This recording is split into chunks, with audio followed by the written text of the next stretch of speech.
Hello, Internet. Welcome to the Voice of Slashland, a podcast on game development. This is Slash, and today we are going to discuss a new game, Stygian Abyss. Today we have with us Jucarave, Camilo Ramirez, who is a game developer who I have been working in for a while now. So the idea is to talk about how we met and the work that we have done together, and mainly discuss the project that we have been developing, which is Stygian Abyss. So, hello, Jucarabe. Can you tell us a bit about you? Hello everyone. My name is Camilo Ramirez. I am a game developer from Medellin, Colombia. I've been learning programming, specialized in the gaming field since I was 11, and I always liked to develop this type of games, type of roguelikes and RPG games.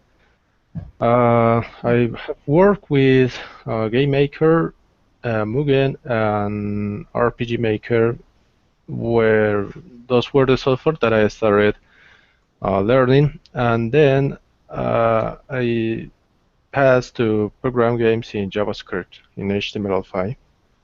That's right. So, Camilo and I met about, I don't know, about 3 years ago, when I had a software company and he came to work in the company.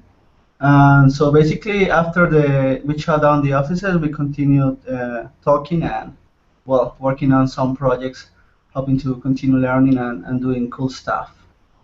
So, okay, in the video description, you will be able to see the link to his website where he has his project, and he will also talk a bit more about them at the end of the podcast. So, the idea with this podcast is to talk about this year game that we developed together. So, this was for the 7-day roguelite challenge, which is a yearly event on game development where everybody in the world, a lot of people in the world, gets together and tries to write a roguelike in 7 days. So, for this year, there were about 130 successful entries, and one of those was ours.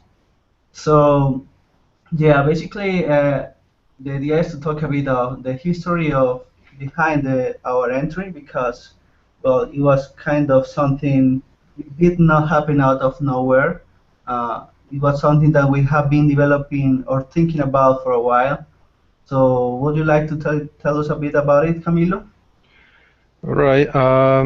So I think that the story for this 7-day roguelike year well, can go even up to the past year because the engine that we used to develop the game was one that we were using for a previous project, and in the middle of the way we decided to stop the project. And when the challenge came up, we just pick out that engine that we have that it wasn't really that much complete, but it has some stuff.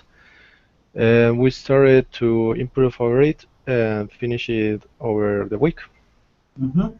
Yes, that's about it because we had a project which was Britannian Underworld, and Camilo was toying around with raycasting engines and 3D stuff in JavaScript for a while, and I noticed that, and I thought it was pretty cool.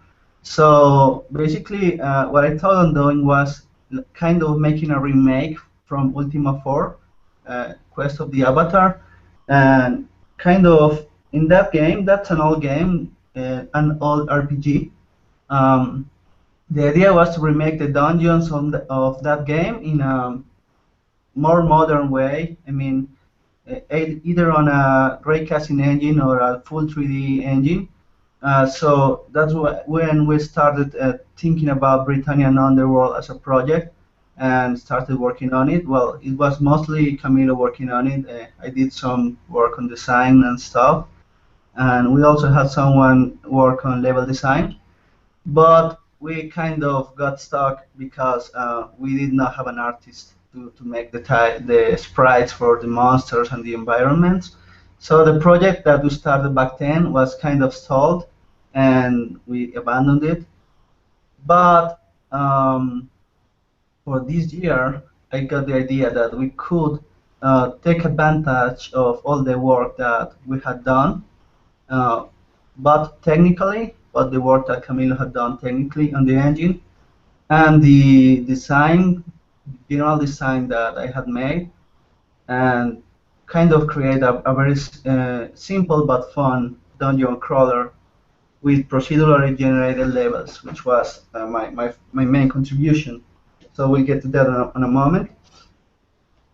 But yeah, so what's Stygian Abyss? Stygian Abyss is a dungeon crawler, um, focused a lot on combat, and it's about conquering the Stygian Abyss. It's also something from Ultima 4, but it's a single dungeon. It's like the last dungeon of the game. So it's like the most evil place on Britannia, which is the game world. And the main character has to go there to find the Codex of Ultimate Wisdom and win the game. So it's like a hellish place, like the most evil place on Earth. So in the original games, it's not really that scary because, well, it's very simple. I mean, it has some runes which are hard to traverse, but there was a game which is really what inspires us, which is Ultima Underworld. And that game, it doesn't take place in the same timeline of the original Ultima 4, but after the events of Ultima 4. Well, that's a classic. Recently, I think what birthday was it? I think it had 23 years, about 1 week ago. Um, so in that game, well, it kind of takes the Stygian Abyss and expands on it, and well, it's a classic. So the idea, I think, for a Stygian Abyss was to make a level generator which could produce levels that were similar to Ultima Underworld, and that we could use the engine that we had made, the 3D engine, to make a dungeon crawler, which was easy to get into, fun to play, I think. What do you think about it, Camilo? Uh, well, the game, like, it takes place in the Ultima 4, and it takes place in the last part of the game, which means that when you enter the Stygian Abyss, you already have all the cool weapons. You have the Mystic Sword that is required to enter.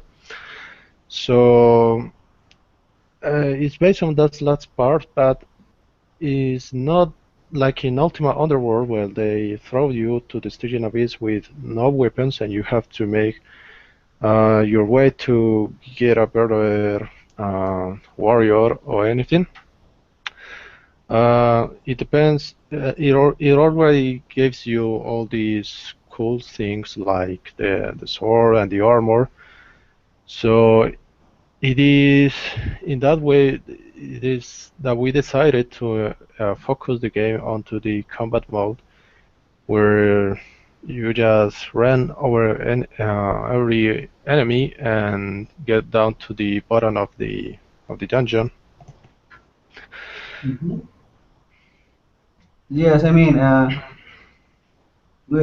have been developing on the challenge for a long time now, and I knew that we had to decide on a very defined scope because, well, I mean, we can continue working on the game forever because, I mean, the idea to make a procedurally generated Ultima Underworld game, uh, I mean, you can do a lot of things there. I mean, you could add some intelligent races in the dungeon or procedurally generated puzzles, or, well, you could do a lot of stuff.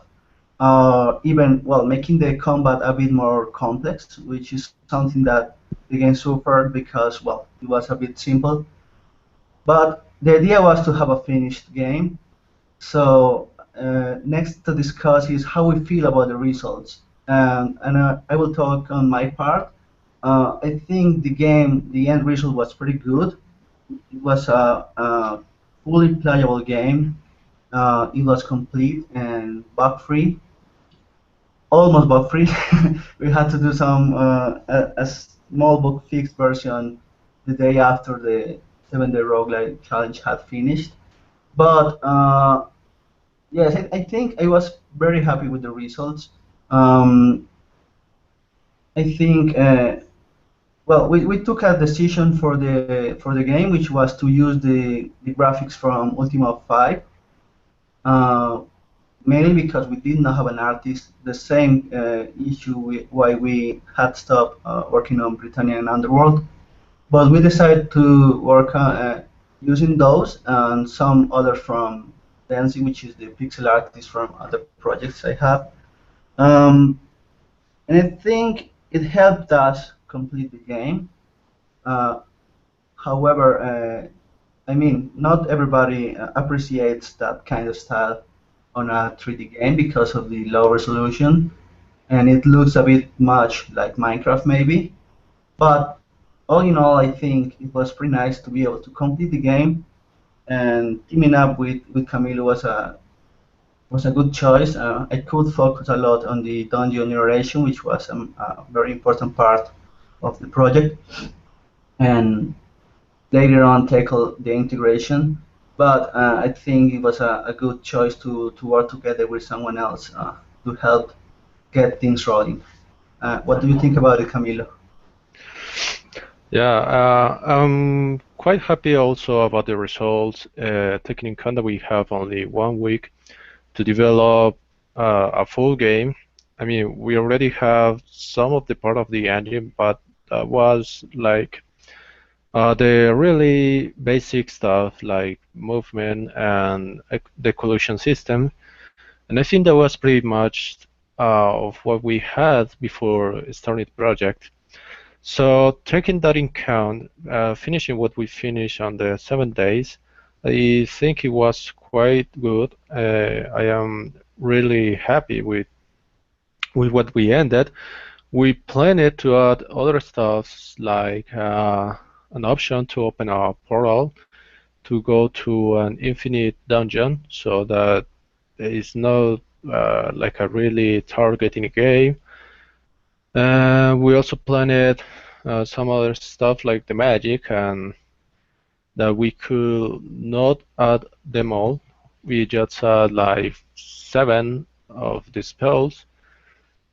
And the other problem that we have, as Santiago already mentioned, was the art part, because when we were at the half of the way in the challenge, we still haven't decided what kind of art we were going to use, and that looked really like a problem.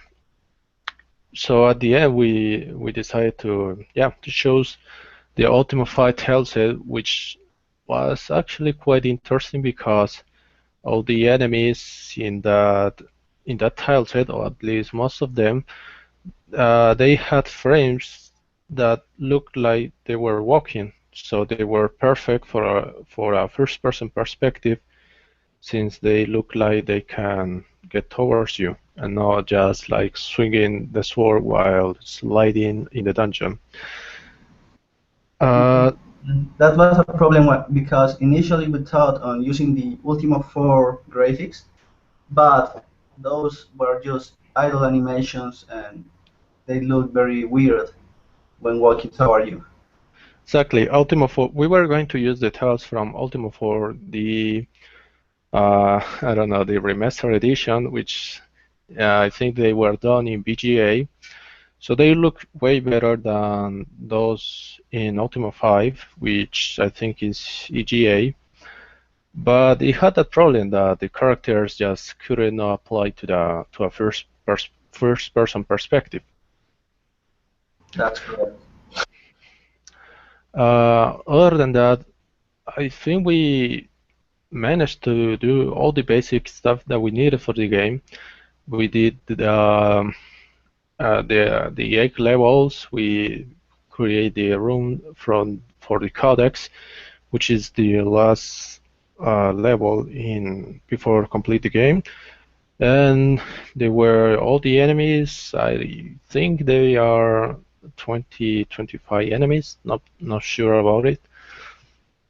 Uh, But yeah, we could add more and we could improve over it and keep working on it. But I think that the most important part, which was the main idea of having the player running down the dungeons and killing all the monsters and reaching the bottom, I think was done in that week. So I'm pretty happy with the results at the end. Yes, and I think the most important parts that we missed were maybe the ranged attacks for enemies, so that there could be some variety on them, because well, most of them are just they just run toward you to try to kill you. So what makes them different is their attack, which is different on their hit points. But they right now, I mean, in the 7 day roguelike version, they I don't think they had any special skills. They just run to kill to try to kill you. And so I think one important part that could have done the game better would be the ranged attacks, which we already included on a later version, but they were not in the original one. And the artificial intelligence for enemies, because well, for the same reason they are just a bit down right now. They just run to try to kill you. So I think those two things could have done the game a bit more interesting, a bit more challenging in the tactical part Yeah, for the. yeah, that's a really sad part that we couldn't achieve. It was the AI because it becomes really boring after a while when you are just stabbing a monk bat and you just want to get to the exit and you just keep running on this enemy that doesn't really represent a challenge. You just need to stab them to the death. So yeah, that would be one of the part that we really should have worked a bit on it, but time was pretty tight for the challenge. Yes, that's right. Another thing that people really asked a lot is the lack of an auto map or some kind of mapping feature. But I think this was most of a design choice of, well, the game is mostly about not missing or not getting lost in the level. So right now the 7 day roguelike version is not so much about tactical combat, but more about surviving the levels while mapping in your head the level so you don't get lost and you find the exit to the next level. And the idea was that transversing the levels was something that is meant to take you some time. I mean, you don't just do it in 10 minutes or so, but the idea was that each level is pretty big and you had to take your time to go through. So, well, that's something that people really felt a lot like they were getting lost. But on the other hand, I saw some gameplay videos of people that really struggled and played through the levels, exploring them to find the way down. So I think it worked in the end. I think it's fine. Uh, that math part is not really that crucial. It is something that it would be nice to have, but yeah, if you watch the people who play the games, uh, it is really a mess, especially in the first level, because you just don't know if it's really an exit or how does it look. So it's kind of frustrating. But when you are on the third and so on levels, you just kind of get used to the kind of the game about how it's laid out. So I saw people who were in level 4, level 5, and they were just doing pretty fine on the exploration. They knew exactly where they were, what places they visited before, and what other places they need to go. So it was just matter of checking out where the stairs were. And even some people didn't just get down to the next level immediately. They just stay on the level and try to kill everything they saw. So I think that map part wasn't really important, but I think that we should improve over the adding features to the map. So even if you get the map in your mind, you can always get a feedback of I saw that statue, I saw that sword, or even the enemy corpses, yeah, that tells you where you were and where you haven't. Yeah, right now we managed to add some features, some kind of random looking statues and lamps and stuff. But I think right now the main indication that you haven't explored the place is that there are still live enemies, unless you are running around and running away from the enemies. But I think that's the main indication that you haven't been to that place.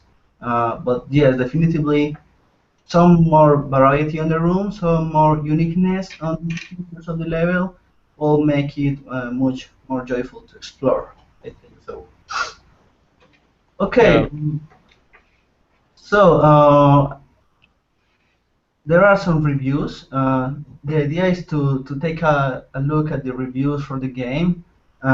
Mainly, there's a yearly effort to review all the 7-day roguelikes entries, successes.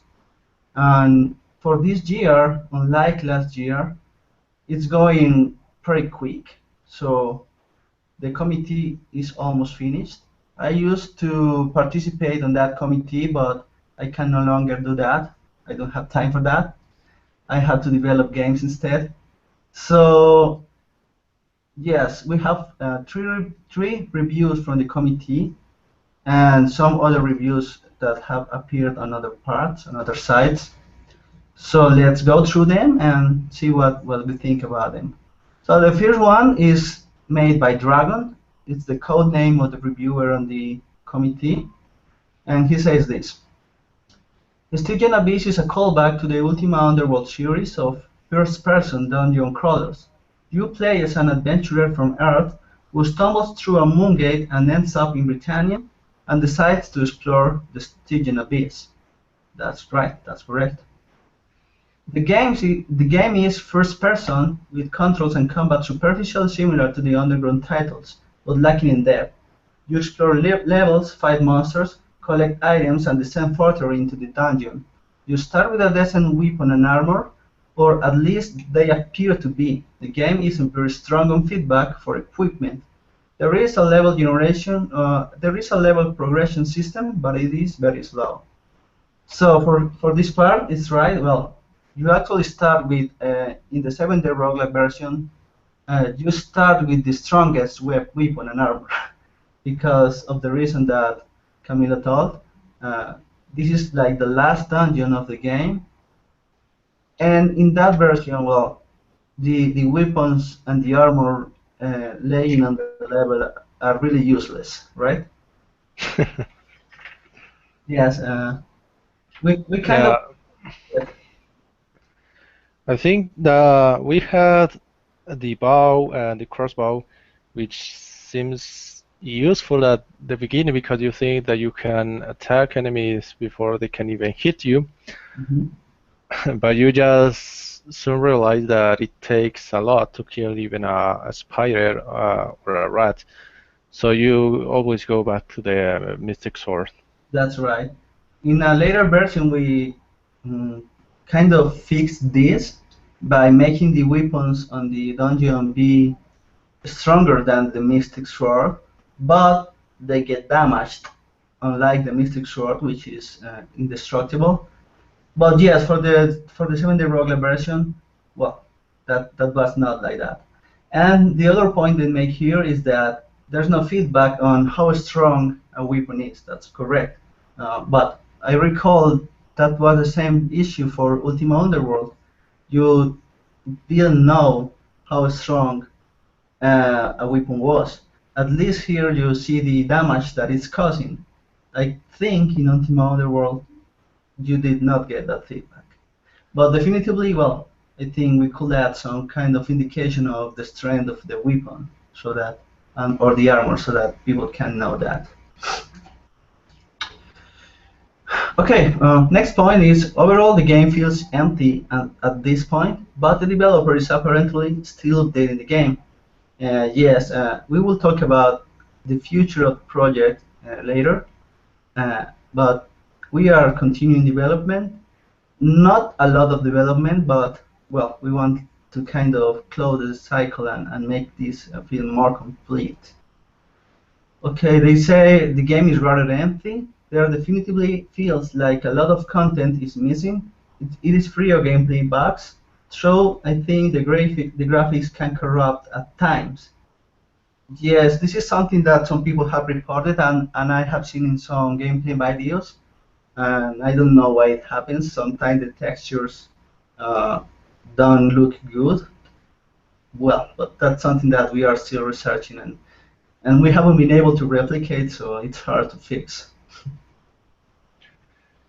Yeah, one of the main problems that I think people saw, and it was kind of obvious, is where we have some enemies like the squid, where the texture is located at the bottom of the sprite.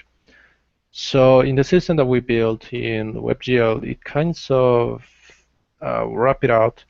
So the last line of the sprite, the last horizontal line of the sprite, is appearing at the top of the model. So that's causing a weird floating line that just kind of looked weird. Yes, that was one. And the other one was pretty random, and it was that sometimes the textures for the walls will appear to have some kind of static. Uh, that's something that I never saw, but some people reported that. Yeah, I haven't been able to solve that neither. I thought that was a problem for the recording system that they were using for the videos, but apparently it's something that happens even without it. So for now, we haven't been able to replicate it, so it's kind of complex for now. Yes, that's correct. Okay, next one is the graphics and controls are certainly a callback to Ultima Underworld, which is a bit of a cursed blessing as they feel very old school. The sound is functional, but the levels are so large that the songs get repetitive. That's right. That's why on the first version I just played the song once, but well, in the end it was too silent, so we decided to make them loop. Um, I think the controls are similar to Ultima Underworld, but much simpler. I mean, Ultima Underworld came out in a time um, when the first-person shooters and the 3D games in general, I think, well, they were not very much of them. There were not many of them, um, and the controls were still on a phase of experimentation. Uh, Ultima Underworld, you could play it with the mouse, but it was very hard to play with the mouse. Um, this one, well, we included keyboard controls on a fixed version, on a bug fixed version. Well, but yes, that's right. Um, yeah, the controls in Ultima were many of the games that were even 3D in that time that support any sort of mouse control. It was just for clicking around. They didn't include uh, any 3D looking by the mouse. I think that came out way much later. Uh, Even in 3D, in first-person 3D games like Doom or Duke Nukem, the mouse wasn't really the first option. It was there for clicking, but it wasn't that functionally on the view. But I think we decided to include it a throwback to the controls on the game. It was kind of because the game was supposed to look like old school. We were trying to achieve that Ultima look, Ultima Underworld look, and in the controls. So yeah, I think that was kind of more a design decision rather than any sort of problem with that. Yes, I mean, I haven't played any modern roguelike or RPG games, but in the initial version, which allowed free-form movement with the mouse, so you could look anywhere quickly, uh, I think what was missing from that version was the ability to turn around, right? So with the keyboard, you went forward only. Is that correct, Camilo? I don't recall that. Yeah, in the first version you only walk. You could also strafe Correct. Yeah. with the keyboard, but But it was only movement. It wasn't the view control. yeah, but you could only turn around with the mouse, and Yeah, it worked okay in our machines. But for example, for laptops or for some slower computers, it did not work quite well because of the mouse sensitivity, I think. And for example, I had some people play and they say that they were getting dizzy because of the way that I think the low resolution of the sprites of the textures might also help to make it not look good. yeah, that's something I realized. Like for example, you were running along a wall, just looking at it, and you were strafing or just running outside. You can get dizzy because, well, I don't know why, but Yeah, it because it's it a is ripple effect. it is a real problem. But it was more like an adaptation issue because once again I saw people playing it and those who were using the mouse and even myself when I created the system for so you can look with the mouse. Uh, the first time I also get like this feel that it's just too much sensitivity and that you can't just control it. But once again, once you start playing, I think that problems disappear. But it still can get some issues with some people. I don't know. That's like some cases where people just can't get used to that much of a speed. And the resolution on the sprites really was also a problem with this. Uh, uh, I'm not sure why. I think it's also because of the patterns of the textures. They become too obvious and the speed of rotation it might confuse the brain or something. I don't know. Yes, I think that there should be a reason for that, but the fact is that people got this. But yeah, the keyboard, the option to rotate or to turn around with the keyboard, I think helped that. Yeah, yeah. That also causes a problem is the fact that if you have an enemy behind you, it takes more time to get to it to attack him. Yes, that's right. That's a gameplay impact. Yeah. Okay, next is at this point the game needs significant improvement to the gameplay. There isn't much to do. You kill some monster, systematically explore the level and descend. Exploration is best handled by sticking to a wall and wandering through the level, and combat is just a click fest. The engine is pretty solid, but at this point the content is way too thin. Well, this is true. uh, yes, the game is mostly about doing that, finding the exit to the surviving and finding the exit to the next level. I did not know about the trick of sticking to a wall. I don't know how well it works, but well. And the combat, actually, well, I tried to make something that at least you had to have some timing to hit the enemies without being hit. But I guess you could just click and click and click and still uh, win your battles without getting hit. But I'm not sure. But yes, I mean, there's a lot to do on gameplay. I think we are pretty thin on that part, uh, and that's something that could be enhanced. Um, well, something about the sticking to a wall, and that's something I also saw. And is that when the people start playing the game, they just choose a random direction and keep wandering, and eventually get lost. And it's even difficult to find where you started.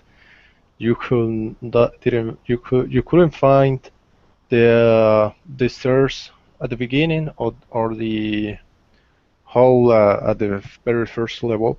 So that's something that people always came up with, is like staying to a wall and keep walking. And that's like the old maze trick, where you take your right hand to a wall and stick to it, and you will eventually find the exit, which in the game may work, but not all the walls are connected. So at some point, if the stairs are not in like a corner or something, you will have to pick a random direction and look at it again. Yes, because it's not a perfect maze. So Exactly. I think that tricks works on a perfect maze of corridors, but may not always work on this one. Exactly. Uh, okay. Oh, that also reminds me about the compass that I'm not sure we managed to add on the 7-day roguelike version. I think maybe on the first bug fix. No, I don't think in neither of them. I think Already? that I think that came out way later. Way later. Okay. And I think going back to my main or to the design choice of allowing people to get lost, I think the compass is the way to I mean maintain that design decision, but give tools to the players to navigate the levels, right? Um, but yes, that one come later, so maybe it was not had in mind here. That Oh, that that, that helped because, especially when you were in a fight, you have to rotate to attack the enemies, and when you are fighting, most of the cases, another enemy comes behind you, and you have to rotate to hit him. So after completing a battle where you killed 6, 7 creatures, you just didn't know where you were looking. So I think that the compass was kind of useful in that, because you can at least know that you were still exploring the south or any other direction. that's right. Okay, next one. Stygian Abyss isn't the first 7-day roguelike to use the first person perspective, but it's still pretty uncommon. Yes, I think this is my first 7-day roguelike with first person perspective, and it was definitively one of the main points of, or one of the main differentiators of this game. Uh, and it's not common in roguelikes because, well, it makes, I mean, if you have first person perspective, it is very likely that you also have real time. And, well, a real time roguelike definitively lacks a lot of roguelike factors like tactical combat or full tactical combat, or having time to decide what to do. So, well, it's always something very contentious. People may feel that it's not really a roguelike, it's real time. Uh, but yes, as the reviewer said, well, it's something that is still being discovered how to allow mixing both things. I mean, allowing the players to immerse on the world while still retaining the tactical combat factor. Okay, Yeah, I haven't. This is my first 7-day roguelike. I helped with Santiago for a previous one, 2013, I think. But this is my first one that I took from the beginning to the end. And well, I'm not sure about how common it is to use a first-person perspective in this kind of challenge. I'm sure I have seen some of them in the previous years, which were kind of interesting, but I I'm not sure about a 7-day roguelike that were in first person in real time that it cover that much of scope because that adding that third dimension it takes a lot of time that you could spend on doing uh, inventory or enemies AI or stuff like that. So yeah, I think that's one of the reasons that is not that common because it once you start doing it, most of the time I think just go doing work on that 3D part, even if you're using a pre-built engine that helps you with most of those issues. that's right. So yes, this is still pretty uncommon, even outside the 7-day roguelike challenge. There are not many 3D roguelikes, although lately with the roguelites and roguelike lights, well, there have been some games trying to incorporate procedural generation of levels in their gameplay, but what they lack is the tactical depth. I think that's what makes it difficult to mix both things. Okay, let's go with the next review, which was from Hobgoblin. So he actually made a YouTube video of his gameplay, but he did not notice. But when I saw the gameplay, he had a lot of issues with the performance. I mean, the game was running very, very, very slowly. And well, of course, this affected his review. Uh, I still don't know why it ran so slow because I haven't seen it run that slow in any machine. So, well, he said that I did not see any bugs and it ran well enough using Firefox from what I can tell. Well, but yes, I mean, it was not running well. It was running very, very slow. He said that if it was not for the slow movement and the short range, I would have given it a 3. Well, he means the score, which is 1 to 3. Uh, yes, I mean, I think the side range, I don't know if it was very short. What do you think about that part, Camille? I think that was actually quite funny. When I saw people playing it and they saw like two walls and one space, and they were like, "Oh, that's my next path," and they were just walking, and there was just another wall in the next cell, not that far in the next cell that they just couldn't see because of that psych range. So I don't know. I know it was quite short, but you are underground. You aren't supposed to saw that much. Yeah, the idea is that you are in a very dark place. But I yeah. I think you worked pretty well with for the gameplay. Yes, I think. I mean, for him, the issue might have been multiplied by the fact that he was moving so damn slowly. So yes, I mean, if you are moving that slow and the side range is short, well, you're going to get um, frustrated quite quickly, I think. He Yeah. said that it wasn't a waste of time to play, to I don't think that I will play the game. Probably will be more interesting if you are into Ultima. Well, and that brings us into another topic, and is that, well, I thought that the game will have been more better received by the Ultima fan community, but I actually have seen almost no reactions to it, uh, which kind of surprised me because, well, I thought it was more active. Uh, I don't know what do you think about that, Camille? Well, that was something that we were kind of aiming to. It was the Ultima community.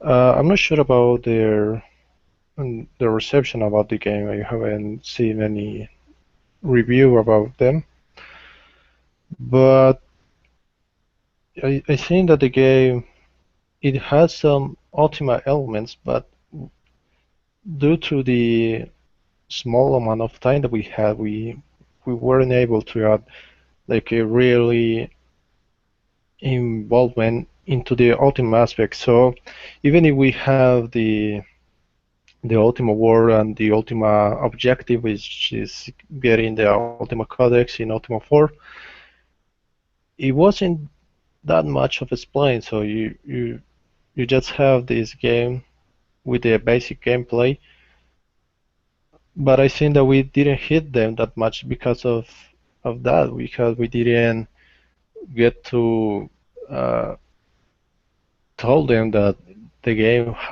is an Ultima game. That feel, I think that we missed that part.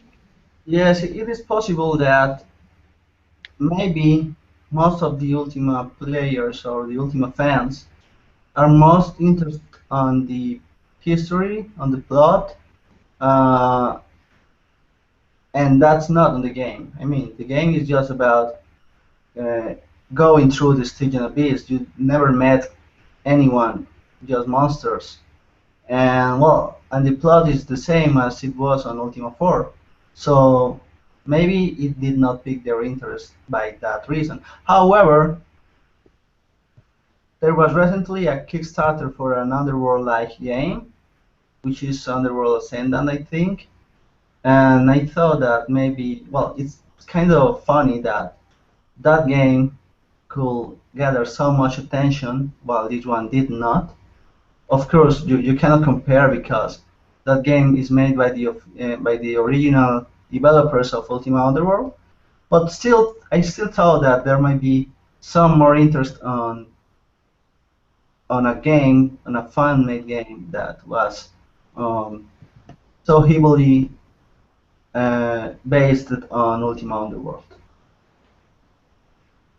Yeah, I think the other thing was that the Ultima community already saw our attempt into the Britannian underworld, so they were kind of they already knew what they were going to saw in this game, even that when we started.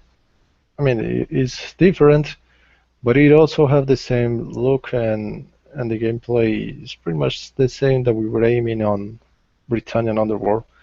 So that's something also that I think that avoid to get their attention. Yes, that may be a reason too. Okay, finally, Hobgoblin says that it isn't a roguelike from what I can see. So yeah, for him, this game is not a roguelike. We discussed the reason why this can happen. It's a real-time game. There are not many complex interactions between the monsters and the player, or complex items or combat. So well, I see his point. I think it is a roguelike, but you can argue that it is not. So well. Okay, Winterwolf, the tier reviewer. says that this is a nostalgic-looking first-person procedural-generated dungeon crawler with a combat system that is too simple for my tastes, which is correct. Uh, Not a whole lot of features, but what is there works and it isn't buggy. He says that my favorite part about this game is the look and feel. The graphics come from the old Ultima games, and overall the feel of the game matches very well with my experience of first playing those games back in the day. The controls work well enough, so this reviewer, Winterwolf, I think is one of the few persons or the few people that can really appreciate this look and feel. I don't think many people does. Many people will just see this as very low resolution, very blocky, or maybe we'll just dismiss this as, oh, another very low resolution pixel art indie game that is just doing retro because retro. But yes, I think we did not want that. What I thought we were trying to do was to kind of make the player feel like he was inside one of those old Ultima games. And well, there's a very limited audience for that. Not many people knows about those games, I think. Yeah, that's something that really can be a turn down for many people, and is the graphics aspect. Because, well, right now we have gorgeous graphics in the games, and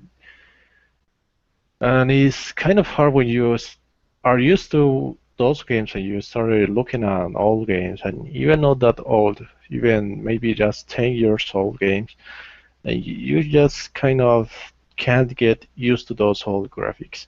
So that is a problem to get more people. But on the other hand, I wouldn't change it because that's something that we both like, Santiago and I, and is the retro aspect, the those pixel art games, and especially I like a lot those games that use these blocky maps where you have one texture, you can see each pixel individually, and yeah, I don't know, that's something I really liked about those games. I really like the feel of those games, but I also like newest game.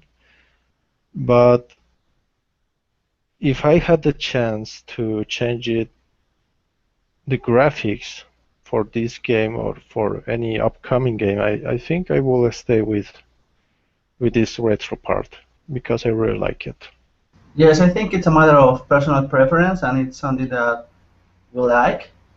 Uh, and I mean, I loved how it ended up. I think it was pretty cool. Right now, we are actually working on duplicating the resolution of the sprites. We are not pixel artists, but we do what we can.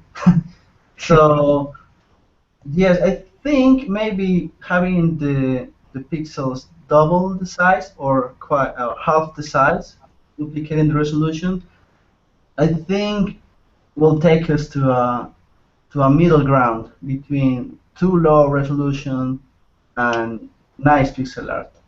So yes, I mean, I think, and actually one of the goals that I have for kind of closing the development of the game is to have it have higher resolution, still not, of course, still not on par of even remotely modern games, but looking a bit nicer, not so blocky.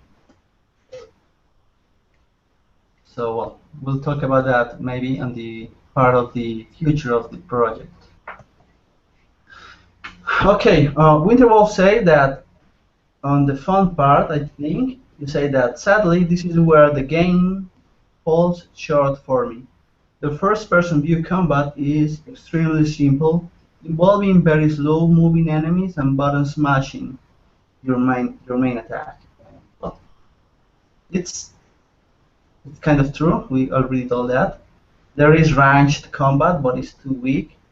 And there is magic spells, but well, they are not very usable. I think maybe they are powerful, but they require magic power to cast.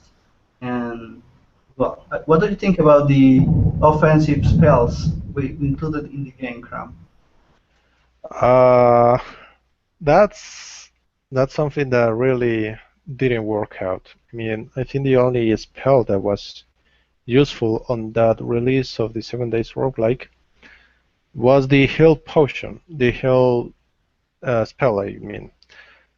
The other ones, like the magic missile, the fireball, and the ice ball, they cause damage, but once you use them, that's it.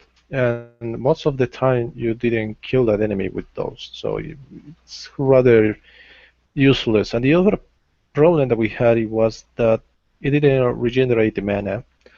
So yeah, you can only get new mana once you level up, and that happens not so frequently. So yeah, spells are not that useful in the game, especially the offense attacks. But for the heal part, that's I think that's the only reason to have them in the first version. We also had a cure spell to cure poison, but we did not manage to include any way to get poisoned. So, well, another useless spell. Okay, the final nail on the coffin, I guess, is the character's slow movement speed in a relatively large dungeon, which must be searched for the ladder down to the next level. There is no automap or memory, which leads to walking around in circles a lot. Yes, I mean, this is the exploration part. Um, I think after the addition of the compass, and maybe if we had some better features in the game, more unique areas, and some hints to the location of the stairs, maybe, I don't think there's a need to add an auto map. I think the main point of the game is exploring and not getting lost. Yeah, if we added a map, it will be quite easy to reach the end of each level. So I think that will take that away, the exploration part. Yes, I mean, if we had an auto map, you will just walk around, filling the auto map, and checking it to see where you haven't been and walking there. So, well, I mean, that will shift the aspect of the game from exploration to something else, maybe puzzle solving or tactical combat. But that's something we don't have and won't have. So yeah, I don't think it's something to include. Okay, and well, this one says that procedural generation lends a new dungeon crawl each time. I need more difficult decisions and resource management to really feel like I am playing a true roguelike, but he thinks it is a roguelike, like the previous reviewer.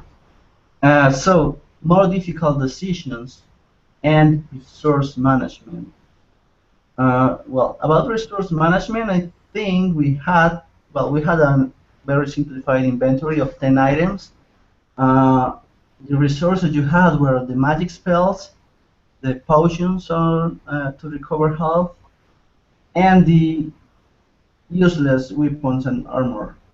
So yes, definitely you did not have too much resource management in the game. What do you think about adding more difficult decisions gameplay wise? That's something that I would like to add in the original challenge, of course, because that's something that is part of what is a good world like, or even an RPG game. We added, we lack those decisions, and it kind of turned the game into an action. game instead of a roguelike. And it's something that it would be nice to add. But once again, we had 7 days, and you have to work on the main engine, and you have to work on the map generator in the first part. So yeah, that's something that we just couldn't add in the first version. But it's something that I really feel like we needed. We needed to add it.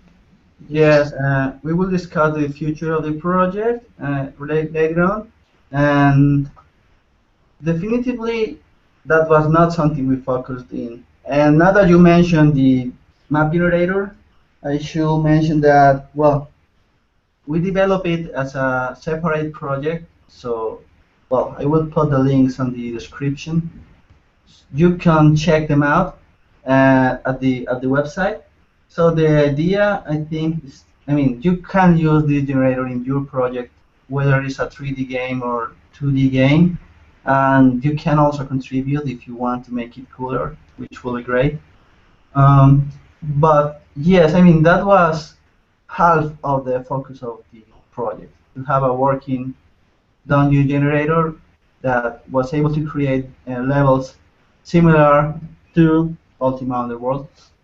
And I think we succeeded on that part. It was not easy because, well, the idea was that, well, the maps or the levels of Ultima Underworld are like, of course, they are designed by humans, not by an algorithm. So they are much more detailed. But what I was able to extract or to model or to kind of abstract from them was that they were subdivided.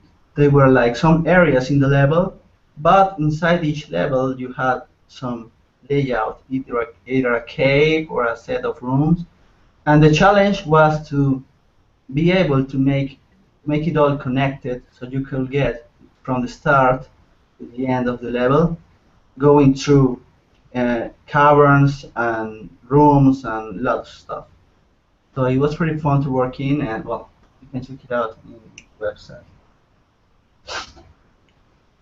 Okay, well, finally, we have this review by Paul Jeffries, or I don't know how to spell it. I'm not sure if he's one of the same reviewers, but in any case, let's go. So he says, another real-time game. Stygian Abyss is a first-person dungeon crawler but based on the setting of the Ultima games, which sees you exploring a procedurally generated 3D cave system. Bonking giant rats on the head is always fun. The levels are atmospheric.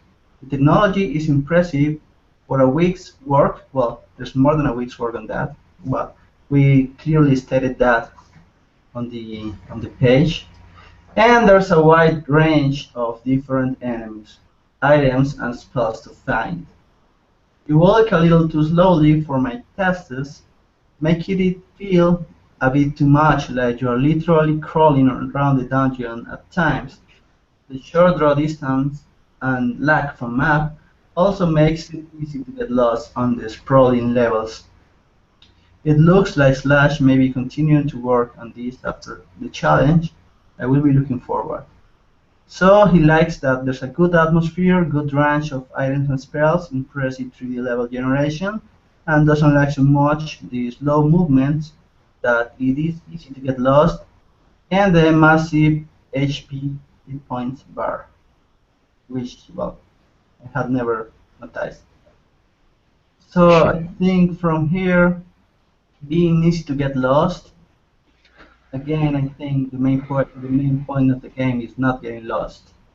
Well, but this Uh, alone, yes, but that's something that is always going to happen the first time you play. I mean, you start the game and you saw the rat and you kill it, and you saw the next enemy and you kill it again, and you kind of set your mind to, I'm gonna to run and kill everything and I will continue it.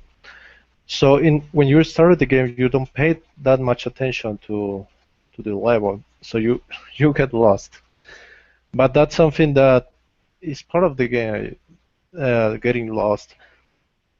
because you need to learn how to notice, what path of you're taking, how are you going to return, and all that. You need to map the levels in your mind. So, it's frustrating for some people, but I think that's pretty. I work pretty well in the game. You know, I Yeah, I I think maybe you need to get lost once to really understand what the game is about. That is about not getting lost. But if the game actively prevented you from getting lost, it will not be fun at all because it will be, I think, it will be pointless. So, okay, this is about the reviews. Thank you to the reviewers for taking their time to play the games and giving us this feedback. It's always welcome. Another request that has been quite common is to create a standalone version. And this is something that I don't really understand much. Why does people really want a standalone version when they can always access the latest version on the website? What do you think about this?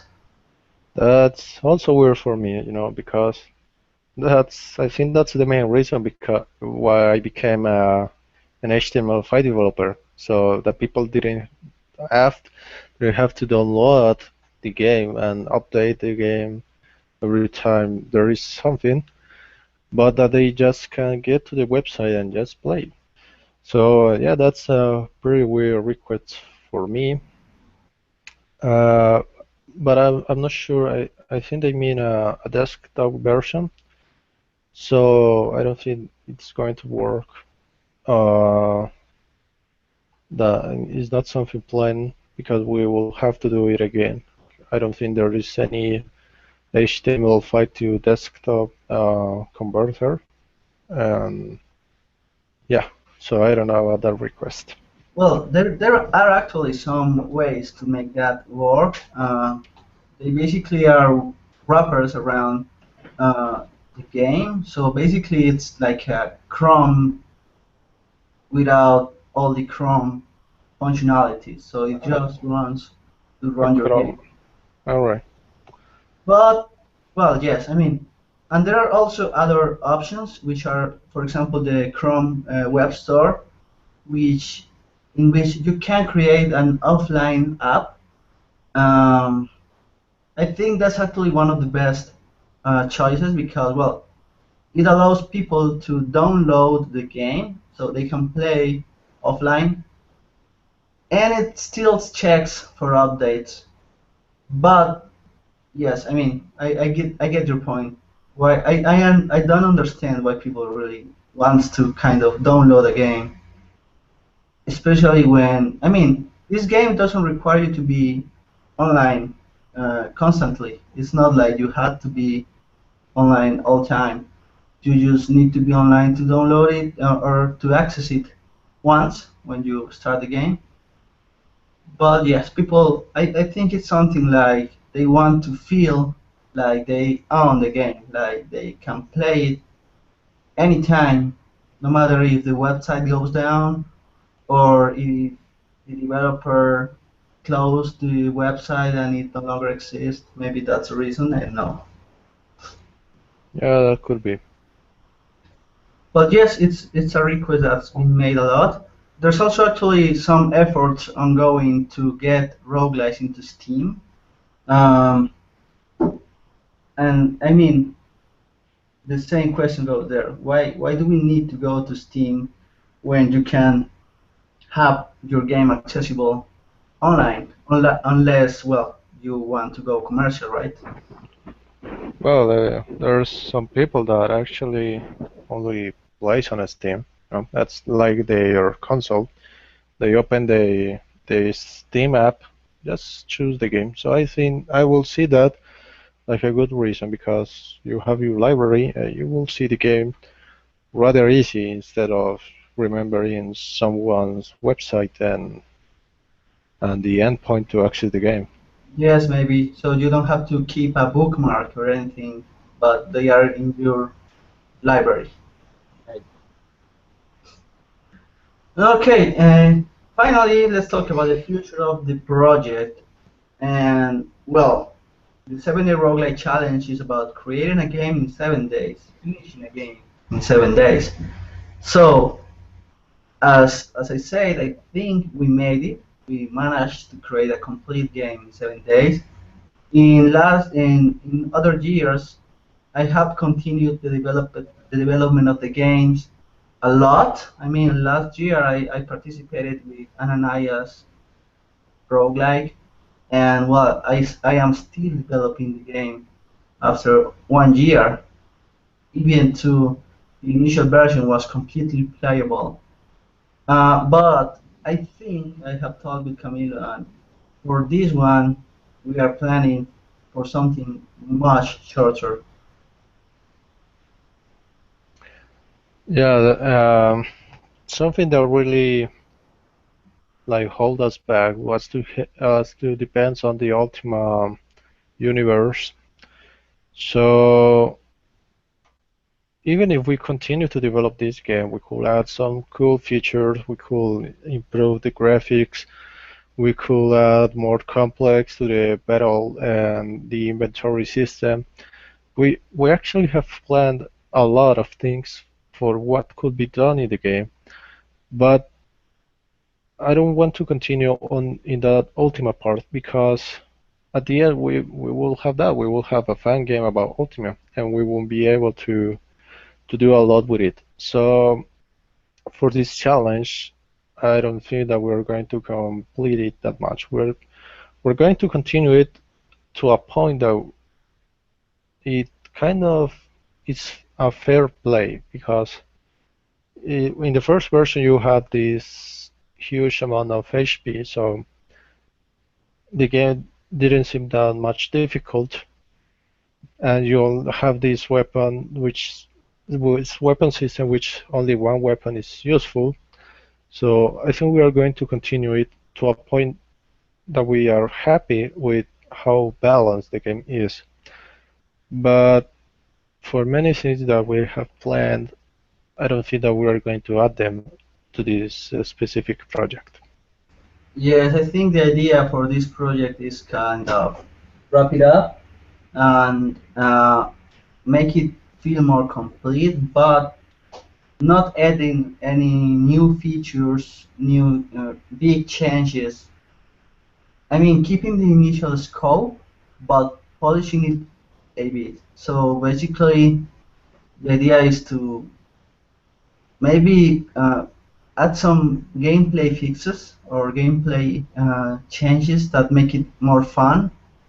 Um, in, enhancing the graphics so they look a little less blocky. And I don't know, maybe that's about it. I don't think we are including much more on it. But the goal is to have something completely playable and enjoyable without adding anything new. I think that's about it.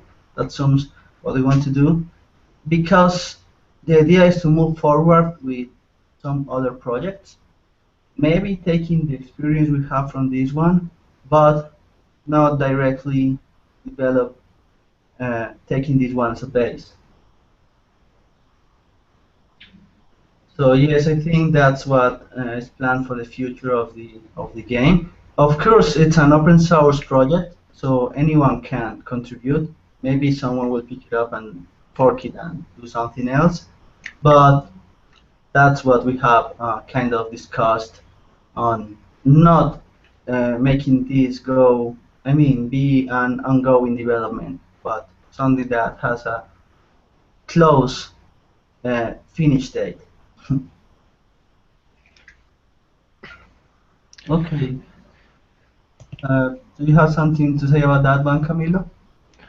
No, I think that's pretty much done Yes. with about the scope of the project. Okay. Finally, well, I'd like Camilo to tell us about other games or projects that is currently working on or has worked on and would like to share. Well, before the challenge, I was working on another roguelike, but due to some of the receivement and some of the commentaries I received about this game, I think I'm not going to continue it. It was a 2D game and it wasn't that much work anyways. Right now, I would like to continue uh, with a project that is similar to the Stygian Abyss, but that feels that reflects better what I wanted to do in the first one, and that we weren't able to do because of the time limitation, the story limitation, and even the engine limitation. Because since the engine goes back to uh, even about a year, I think, I was working on this raycasting RPG game, and it was actually kind of advanced by the time Santiago contacted me. Uh, it was like Wolfenstein at the beginning. So we had the walls, we had the enemies, and we have the features in the map, but we didn't have floor or a ceiling or height or water or anything like that.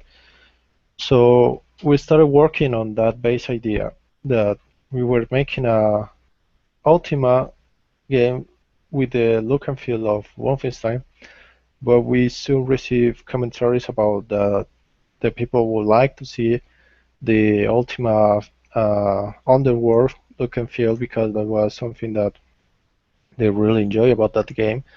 So we started adding those features, and eventually that right casting engine that I did, it wasn't going to work with all those things that we wanted to add. So I ported to use WebGL, and that helped us a lot using different heights for the map and even working faster with the rendering process. But even that, it was like a port of that raycasting engine. So that may be some of the problems that some people have been experimenting about the the game running slow. It was because the game was done. Um, the original look and feel was a Wolfenstein look, and we poured it out, and it is a way much more complex look nowadays. So I think that part didn't work that well. So in the next months, I'm gonna be working on something new. Uh, I'm gonna work on a new engine. It's gonna be also a focus on these old school games from mid 90s, which are my favorites. Uh, but it's gonna to be a new one, and it's going to have all those things that I learned about this project that didn't work, and also those things that did work well for this. So once that's done, I think we're going to try to retake the project, but under a new IP, using a new engine, and even a better work on the map generation. So yeah, I think that's gonna be uh, my next project for at least this year, and we'll see how that turns out. That sounds great. Yes, and you can check his projects at jucarave.com. I will include the link on the description. And my projects, on the other hand, are slashy.net. We also have a smaller project pending, which I don't know if we are going to finish, which is Loon. It's like an RPG with very low resolutions graphics made by Oryx. Well, I don't know if we will be working on that one. Maybe we will do it. We were close to having something playable, but yes, there's still work to do on that one. So, well, I think that's about it. That covers what we wanted to talk about. So, This was the first episode of The Voice of Slashland. Thank you, Jucarave, for joining us, and thank you all for listening. And stay tuned for the next episode. See you around.